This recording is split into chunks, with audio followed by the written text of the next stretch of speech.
Assalamu alaikum everyone, this is Mansoor Ahmad Khan and you are watching my YouTube channel Maths Logic. In this video, we will learn properties of determinants. So let's see what do we mean by properties of determinants.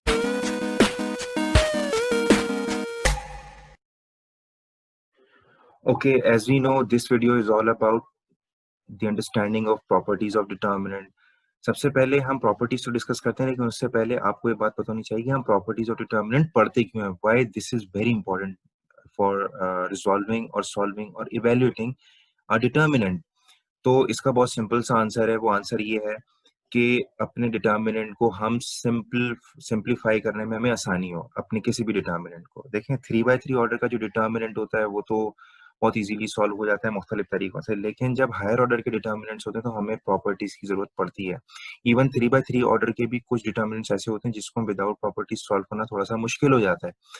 तो इस वजह से हमें properties और determinant हमें पढ़नी पड़ती है हम लोगों को। अच्छा, फर्दर एक बात और इम्पोर्टेंट है, वो ये कि जो भी यहाँ पर हम ऑपरेशन अप्लाई करेंगे वो do remember it, I am telling you again and again, matrices को और डिटर्मिनेंट को आपने याद रखना है कि इस जो मैट्रिसेस में मैं ऑपरेशंस अप्लाई करूंगा वो डिटर्मिनेंट में अप्लाई नहीं कर सकता मैं।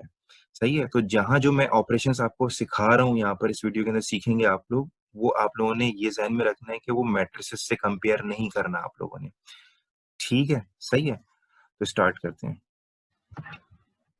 प्रॉपर्टी नंबर 1 क्या है? The value of the determinant is unchanged by making it's transpose. यानी हम किसी मैट्रिक्स को लें और उसका ट्रांसपोज लें, ऑब्वियसली वो दोनों तो सेम नहीं होते, मैट्रिसेस सेम नहीं होते, लेकिन उनका डिटर्मिनेंट सेम होता है। क्या मतलब है इस बात का? इस बात का मतलब ये है, यानी अगर मेरे पास एक मैट्रिक्स ए है, फॉर एग्जांपल एक मैट्रिक्स क्या दिया हुआ है ए, ठीक है? अब मैंने उसका क्या लिया? ट्रांसपोज लिया, ट्रांसपोज ले लिया। अब आप क्या करें, आप दोनों का ना, यानी ए का भी और ए ट्रांसपोज दोनों का आपने क्या लेना है? डिटर्मिनेंट लेना है आपने। वो दोनों एग्जैक्टली सेम आएगा। तो प्रॉपर्टी नंबर ये 1 जो है वो ये बताती है कि ए और ए ट्रांसपोज का जो डिटर्मिनेंट होता है एग्जैक्टली सेम होता है। प्रॉपर्टी नंबर 2 क्या है? प्रॉपर्टी नंबर 2 ये, we can interchange any two rows or columns with each other by changing the sign of the determinant। तो फॉर एग्जाम्पल मैं एक रॉ चेंज करके बताता हूँ उसको कि किस तरीके से करना है। मिसाल के तौर पर मेरे पास एक डिटर्मिनेंट है दिस ABCDEFGHI, ये इसके एलिमेंट है। 3/3 ऑर्डर का डिटर्मिनेंट है ये। अब मिसाल के तौर पर मेरे पास ये पहली वाली रॉ 1 है, रॉ 2 है, रॉ 3 है, मेरे पास ये इस तरीके से रॉज दी है। तो मुझे अगर चेंज करना है मिसाल के तौर पर R1 को R2 की जगह रिप्लेस करना है मिसाल के तौर पर, ये हर जगह नहीं करना होता, ये डिपेंड करता है अगेन कि आपको किस जगह पर कौन सी रो लिखनी है, कौन सा कॉलम लिखना है। अच्छा, एक बात ध्यान में रखिएगा कि रो की जगह रो ही चेंज हो सकती है, कॉलम की जगह कॉलम, यानी कॉलम को कॉलम से आप रिप्लेस करेंगे, रो को रो की जगह से। ये नहीं होगा पहले कॉलम की जगह पहली रो, ऐसा पॉसिबल नहीं है। तो अब देखें जरा, इसको मैं चेंज करूं तो क्या बन गया? देखें, पहली रो के अंदर ABC था, DF था, अब ये राइट साइड पे देखें क्या बन गया? ये इंटरचेंज हो गया। यहाँ पर बात समझ में आ रही है? रो 1 की जगह रो 2 आ गया और रो 2 की जगह क्या आ गया? रो 1 आ गया। इस राइट साइड पे DF हो गया और सेकंड रो क्या हो गई? ABC। तो it replaces, but do remember I have to change the sign of the determinant. और कॉलम्स की जगह इंटरचेंज कर सकता हूँ, लेकिन हर स्टेप में आपने साइन लाजमी चेंज करना है। जैसे मिसाल के तौर पर इसमें अगर आप चेंज कर रहे हैं तो इसका साइन क्या दिया हुआ है? नेगेटिव दिया हुआ है। इस नेगेटिव साइन का अगले स्टेप में मिसाल के तौर पर आप R2 की जगह R3 लिख रहे हैं तो वो क्या हो जाएगा? पॉजिटिव हो जाएगा वो। ठीक है, इस तरीके से आपने चेंज करना है। प्रॉपर्टी नंबर 3 क्या कहती है? प्रॉपर्टी नंबर 3 बहुत आसान है। If any two rows or columns of a matrix A are identical, then determinant of A is 0। Property number 3 बहुत इंपॉर्टेंट है इस सेंस में कि हम इसको विदाउट एक्सपेंशन बता सकते हैं डिटर्मिनेंट को कि इसका आंसर 0 होगा। कैसे पता चलता है कि किसी भी डिटर्मिनेंट के अंदर दो रोज या दो कॉलम सेम होंगे तो इसका मतलब है उसका आंसर क्या होगा? 0 होगा। मैं एक एग्जाम्पल आपसे यहाँ पर शेयर करता हूँ। फॉर एग्जाम्पल यहाँ पर देखें कौन सा है रो या कॉलम सेम है, तो R1, R2 और R3 ये तो आपस में आइडेंटिकल नहीं है, लेकिन अगर आप कॉलम 1 और कॉलम 2 को देखें तो ये आइडेंटिकल है, यानी C1 बराबर है किसके? C2 के बराबर है। सही है। तो C1 C2 के बराबर है, तो इसका मतलब क्या हो गया, इसका डिटर्मिनेंट क्या होगा, 0 के बराबर होगा। आपको एक्सपेंड करने की हरगिज जरूरत नहीं है इसके अंदर। ठीक है, आई होप ये चीज क्लियर हो गई होगी। प्रॉपर्टी नंबर 4 डिस्कस करते हैं। उसमें भी क्या है, if all elements of any single row और a column are zero then its determinant is again zero. For example इसमें देखें, इस डिटर्मिनेंट में, इसका डिटर्मिनेंट मैं बगैर एक्सपेंशन में बता सकता हूँ, इसका जीरो होगा। क्यों? क्योंकि इसमें आर टू के एलिमेंट्स क्या है, तमाम के तमाम जीरो है। तो यही लिखा हुआ है ना, किसी भी एक रो या एक कॉलम के तमाम एलिमेंट अगर जीरो हो गए तो इसका मतलब है कि वो डिटर्मिनेंट क्या होगा, जीरो के बराबर होगा। Now moving towards property number 5, what it tells, it can be multiply divide any single row और a column by any scalar. अच्छा, इस प्रॉपर्टी का मतलब क्या है? इस प्रॉपर्टी का मतलब ये है कि मैं किसी भी एक सिंगल रो या सिंगल कॉलम को किसी भी स्केलर से मल्टीप्लाई कर सकता हूँ। स्केलर का मतलब अगेन कांस्टेंट है। इसको एग्जांपल से जरा समझते हैं इस चीज को। For example, I have a determinant 2 0 -5, ये इसके एलिमेंट्स हैं। 8 2 1 5 -9 9, ये इसके एलिमेंट्स हैं। अब इसमें मिसाल के तौर पर मुझे R2, दिस वन, ये R2 है, ठीक है। इसमें से समझा रहा हूँ कि मल्टीप्लाई कैसे होगा। तो आपने जिस भी रो को या जिस भी कॉलम को मल्टीप्लाई करना है, आपको उसको मेंशन करना पड़ेगा कि मैं इस रो को या इस कॉलम को मल्टीप्लाई एंड डिवाइड करना है, ठीक है। तो फॉर एग्जांपल मैं R2 को मल्टीप्लाई एंड डिवाइड कर रहा हूँ बाय 4, तो R2 को मुझे 4 से मल्टीप्लाई और डिवाइड करना है। अच्छा, मल्टीप्लाई और डिवाइड क्यों कर रहा हूँ भाई मैं? तो जाहिर है मैं अपनी मर्जी से मल्टीप्लाई करूंगा, तो बैलेंस करने के लिए मुझे क्या करना पड़ेगा, डिवाइड भी करना पड़ेगा। तो कैसे मल्टीप्लाई डिवाइड होगा, ये देखें, 1/4 जो है, जो डिवीजन वाला है, वो तो आ गया बाहर, ठीक है। और जो 4 अंदर वाला है, और R2 के हर एलिमेंट से क्या हो गया, मल्टीप्लाई हो गया। तो पहला जो 4 मल्टीप्लाई बाय 8 है, ये मल्टीप्लाई क्या हो जाएगा, ये हो जाएगा 32। फिर दूसरा एलिमेंट क्या है, 4 multiply by 2, what it becomes. फिर इसी तरीके से तीसरा एलिमेंट 1 है, तो उसको 4 से मल्टीप्लाई करूंगा तो व्हाट इट बिकम्स 4, ठीक है। तो इस तरीके से ये मैं किसी भी एक रो या एक कॉलम को मैं मल्टीप्लाई एंड डिवाइड कर सकता हूँ किसी भी एक स्केलर नंबर से, ठीक है। अच्छा, प्रॉपर्टी नंबर 6 क्या कहती है? Property number 6, it is much similar to property number 5, that is why I use the word similarly to property number 5. One can get common any scalar from a single row or column. जैसे हम किसी भी एक single row को और एक single column को multiply कर सकते हैं या डिवाइड कर सकते हैं, in a similar way we can take out common from a single row or a single column.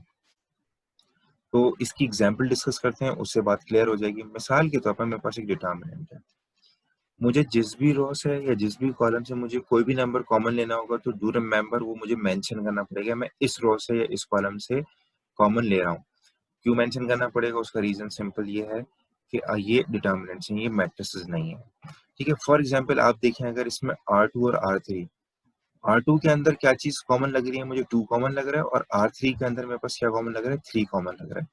तो मैं इसके अंदर लिखता हूँ, मैं मिसाल के तौर पर इन R2 और R3 में से, यानी इसमें से और इसमें से मैं ले रहा हूँ कॉमन, जो भी चीज कॉमन आ रही है, ठीक है, इसमें से कॉमन ले रहा हूँ। तो पहले मैं डायरेक्ट कॉमन नहीं लूंगा, मुझे लिखना पड़ेगा। तो मैंने देखें यहाँ लिखा पहले, taking common 2 from R2 and 3 from R3, यानी मैंने R3 में से क्या कॉमन लिया, 3, और 2 किस में से कॉमन लिया है, R2 में से। तो ये क्या आ जाएगा मेरे पास, ये आंसर आ जाएगा। देखें, ये R3 से जो कॉमन लिया हुआ 2 है, वो मेरे R3 में से जो कॉमन लिया हुआ 3 ये है मेरे पास, और R2 में से कॉमन जो 2 लिया था वो ये रहा मेरे पास, ठीक है। तो इनका मल्टीपल क्या हो जाएगा, इनका मल्टीपल हो जाएगा 6, सही है।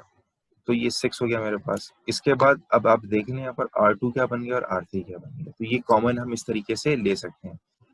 अच्छा, प्रॉपर्टी नंबर 7 क्या है? प्रॉपर्टी नंबर 7 बेसिकली ये है कि इट कैन बी एडेड और सब्ट्रैक्टेड 2 और more rows and columns with each other, यानी हम 2 रोज और 2 कॉलम्स को आपस में ऐड और सब्ट्रैक्ट कर सकते हैं, 2 को भी कर सकते हैं, 3 को भी कर सकते हैं, बट डू रिमेंबर हम कॉलम्स को या रोज को आपस में मल्टीप्लाई और डिवाइड नहीं कर सकते, सिर्फ ऐड और सब्ट्रैक्ट कर सकते हैं, ठीक है। This is the property number 7, just understand it with the help of example. Example है मेरे पास, मिसाल के तौर पर एक डिटर्मिनेंट है जिसके elements ABC XYZ and PQ आ रहे हैं। फॉर इंस्टेंस मुझे मालूम करना है ये R1 - R2 करना है इसके अंदर। मालूम यानी इसके अंदर ये ऑपरेशन अप्लाई करना है मुझे। आपने सबसे पहले क्या काम करना है, जो डिटर्मिनेंट है इसको एज इट इज कॉपी करना है।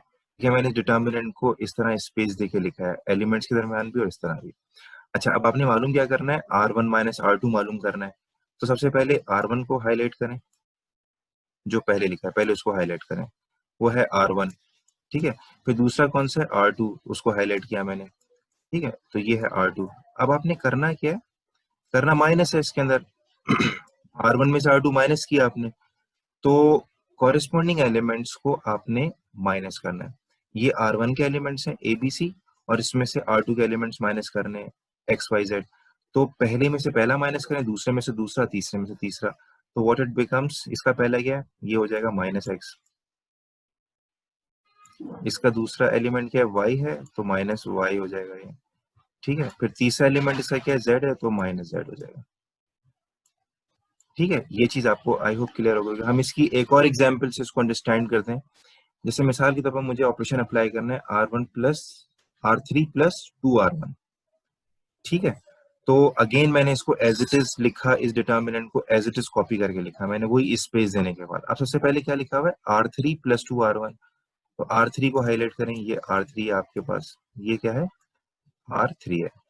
ठीक है, उसके बाद R2, R1 कौन सा है मेरे पास, ये है R1। अच्छा, ये सब ना आप पेंसिल से लिखिएगा, और अगर एक दफा समझ में आ जाए तो इसको लिखने की भी जरूरत नहीं। और ये R1 किससे मल्टीप्लाई हो रहा है, 2 से मल्टीप्लाई हो रहा है। तो ये R1 2 से मल्टीप्लाई के क्या हो जाएगा, 2A 2B और 2C, और इसको ऐड किसके अंदर कराना है, मुझे R3 के अंदर ऐड करना है। तो ये क्या बन जाएगा, प्लस 2A। यानी इसमें भी वही काम करना है, पहला पहले से ऐड होगा, दूसरा दूसरे से ऐड होगा, तीसरा तीसरे से ऐड होगा। तो ये क्या हो जाएगा, +2B। सही है। फिर उसके बाद जो तीसरा एलिमेंट है वो क्या है, C है, तो वो चूंकि 2 से मल्टीप्लाई होगा, 2C हो चुका होगा वो, तो वो 2C मैंने यहाँ पर लिख दिया। ठीक है, इस तरीके से मैंने इसको यहाँ पर ऐड कर दिया है। तो आई होप ये प्रॉपर्टी नंबर 7 आप लोगों को समझ में आ गई होगी। Now moving to property number 8। Property number 8 क्या है, a single determinant can be written as a sum of 2 और मोर डिटर्मिनेंट्स। क्या मतलब है इस प्रॉपर्टी का, प्रॉपर्टी का मतलब ये है कि एक डिटर्मिनेंट को मैं ब्रेक करके 2 डिटर्मिनेंट की फॉर्म में, 3 डिटर्मिनेंट की फॉर्म में, 4 डिटर्मिनेंट्स की फॉर्म में मैं लिख सकता हूँ। वो कैसे पॉसिबल है, वो ऐसे पॉसिबल है, हम एग्जांपल से समझते हैं। For example, I have a determinant this. इसका देखें पहला कॉलम क्या है, A plus S B plus T C plus U, ये मेरा पहला कॉलम है। इस पहले कॉलम को आपने ब्रेक करना है, बाकी दूसरा कॉलम और तीसरा कॉलम ये एज इट इज रहेंगे। तो देखें इसको मैंने ब्रेक करके कैसे लिखा, देखें सिर्फ पहला कॉलम ब्रेक हुआ, बाकी कॉलम 2 और कॉलम 3 ये एग्जैक्टली सेम रहेंगे।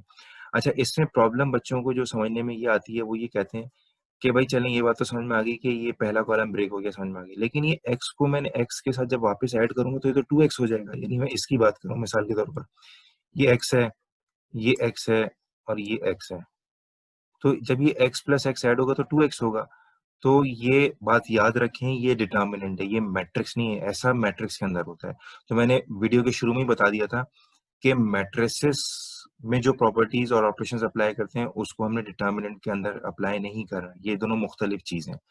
ठीक है, एक और एग्जाम्पल जरा इसकी अंडरस्टैंड करते हैं। एग्जाम्पल नंबर 2, मिसाल के तौर पर मेरे पास अब इसमें 2 कॉलम्स ऐड होके लिखे हुए हैं। अच्छा, ऐड भी हो सकते हैं, सब्ट्रैक्ट हुए भी इसको सेपरेट कर सकते हैं, इससे कोई फर्क नहीं पड़ता। फिलहाल मेरे पास जो एग्जाम्पल है वो एडिशन किया। तो इसमें सबसे पहले ना आपने क्या करना है, कॉलम 1 को ब्रेक करना है। ठीक है, दिस इज योर कॉलम 1, इसको मुझे ब्रेक करना है। तो मैं कैसे ब्रेक करूंगा, अच्छा, ब्रेक करने से पहले दोबारा रिकॉल कर दूं मैं कि कॉलम 2 और कॉलम 3 को आपने छेड़ना भी नहीं है, बिल्कुल वैसे ही रखना है इसको। तो मैंने इसको देखें लिख दिया, सिर्फ कॉलम 1 जो ब्लू कलर से मेरे पास कॉलम 1 है उसको ब्रेक किया, बाकी दोनों कॉलम 2 और कॉलम 3 मेरे पास एज इट इज लिखे हुए हैं, इसमें कोई फर्क नहीं आया। ठीक है। अच्छा, चूंकि अब कॉलम 2 भी एडिशन की फॉर्म में, तो मुझे इसको भी ब्रेक करना पड़ेगा, यानी इसको भी ब्रेक करना पड़ेगा मजीद, और इसको भी ब्रेक करना पड़ेगा। यानी आपने अलग अलग करके करना है, एक साथ ब्रेक नहीं करना। तो पहले जरा इसको देखते हैं, पहले वाले डिटर्मिनेंट को, वो कैसे ब्रेक किया। देखें, मैंने सिर्फ कॉलम 2 को ब्रेक किया, कॉलम 1 और कॉलम 3, कॉलम 1 और कॉलम 3 एज इट इज लिखे हुए। फिर इन अ सिमिलर वे, ये जो मेरे पास दूसरा मेरे पास डिटर्मिनेंट है, ये इसको भी मुझे ब्रेक करना पड़ेगा। इसका भी क्या होगा, सिर्फ कॉलम 2 ब्रेक होगा, बाकी कॉलम 1 और कॉलम 3 एज इट इज रहेंगे। देख रहे हैं आप। तो कॉलम 2 मेरे पास ब्रेक हुआ है, बाकी कॉलम 1 और कॉलम 3 एज इट इज मैंने कॉपी किए हुए हैं यहाँ पर, ठीक है। तो आई होप ये प्रॉपर्टी नंबर 8 भी आप लोगों को समझ में आ गई होगी। Now moving forward to property number 8, ये प्रॉपर्टी बहुत इंपॉर्टेंट है, इसलिए कि इससे हम बहुत आसानी से किसी भी ऑर्डर के डिटर्मिनेंट को इवेल्युएट कर सकते हैं। ये प्रॉपर्टी क्या है, if a matrix is diagonal और a triangular then determinant is found by simple multiplication of all diagonal entries. यानी इसका मतलब क्या है, अगर मेरे पास कोई डायगोनल मैट्रिक्स दिया हुआ है, उसका डिटर्मिनेंट मालूम करना है, या मेरे पास कोई ट्रायंगुलर, ट्रायंगुलर से मतलब अपर ट्रायंगुलर भी हो सकता है, लोअर ट्रायंगुलर भी हो सकता है, इन तीन में से कोई सा भी मैट्रिक्स दिया हुआ है, उसका डिटर्मिनेंट मालूम करना है, तो आपने क्या करना है, उसके सिर्फ डायगोनल एंट्रीज को मल्टीप्लाई करना है, वो आपके डिटर्मिनेंट के बराबर होगा। ये बड़ी आसान सी और बड़ी शॉर्टकट मेथड है ये आपके पास। मैं एक एग्जांपल से इसको समझाता हूँ, 2-3 एग्जांपल्स की डिस्कस करते हैं। पहली एग्जांपल है मिसाल के तौर पर, आई हैव अ डिटर्मिनेंट दिस, ये किस मैट्रिक्स का डिटर्मिनेंट है, ऑब्वियसली ये डायगोनल मैट्रिक्स है। तो हमने क्या करना है, डायगोनल एंट्रीज, तो इसकी डायगोनल एंट्रीज क्या है, ए बी सी है मेरे पास, तो वो किसके बराबर होगा, इसको मुझे सिंपल मल्टीप्लाई करना है, तो इस तरीके से मैंने मल्टीप्लाई इसको करके लिख देना है। फिर एक और एग्जांपल जरा डिस्कस करते हैं। ये भी मेरे पास जो मैट्रिक्स है वो कौन, ये किस मैट्रिक्स का डिटर्मिनेंट है, डायगोनल मैट्रिक्स का। इसकी डायगोनल एंट्रीज क्या है, 2 4 -3, तो इसको भी हमें सिंपल मल्टीप्लाई करके 2 इंटू 4 इंटू -3, तो इसका आंसर क्या आ जाएगा मेरे पास -24। सही है, ये आपके पास इसका आंसर आ गया। एक और एग्जाम्पल डिस्कस करते हैं, एग्जाम्पल नंबर 3। एग्जाम्पल नंबर 3 क्या है, वो ये लिखी हुई है मेरे पास, ये किस मैट्रिक्स का डिटर्मिनेंट है, ये ट्रायंगुलर मैट्रिक्स है। ट्रायंगुलर मैट्रिक्स का डिटर्मिनेंट, ये कौन सा ट्रायंगुलर मैट्रिक्स है, ये है lower triangular matrix. Whether it is upper और लोअर इससे कोई फर्क नहीं पड़ता, बस आपने डायगोनल एंट्रीज को मल्टीप्लाई करना है, ठीक है। तो देखें, आपने इसके डायगोनल एलिमेंट्स क्या थे, 2 1 -1, तो इसको मैंने मल्टीप्लाई कर दिया, तो इसको मैंने जब मल्टीप्लाई किया तो ये क्या हो गया, -4 हो गया मेरे पास ये, ठीक है। फिर एक और एग्जाम्पल जरा डिस्कस करते हैं हम लोग। इसमें मैंने एक और मैट्रिक्स लिया, उसका डिटर्मिनेंट क्या है, ये लिखा हुआ है। तो ये कौन से मैट्रिक्स का डिटर्मिनेंट है, ये अपर ट्रायंगुलर मैट्रिक्स का डिटर्मिनेंट है। अगेन कोई से भी ट्रायंगुलर मैट्रिक्स, उसकी डायगोनल एंट्रीज को मल्टीप्लाई करना है, तो इसकी डायगोनल एंट्रीज क्या है, 1 -1, 3, इनको मल्टीप्लाई करते हैं, तो ये क्या आंसर आ जाएगा आपके पास, ये आपके पास आ जाएगा -3, ठीक है। तो इस तरीके से प्रॉपर्टी नंबर 9 की मदद से हम लोग इसको कर सकते हैं। अच्छा, आई होप ये चीज आप लोगों को समझ में आ गई होगी।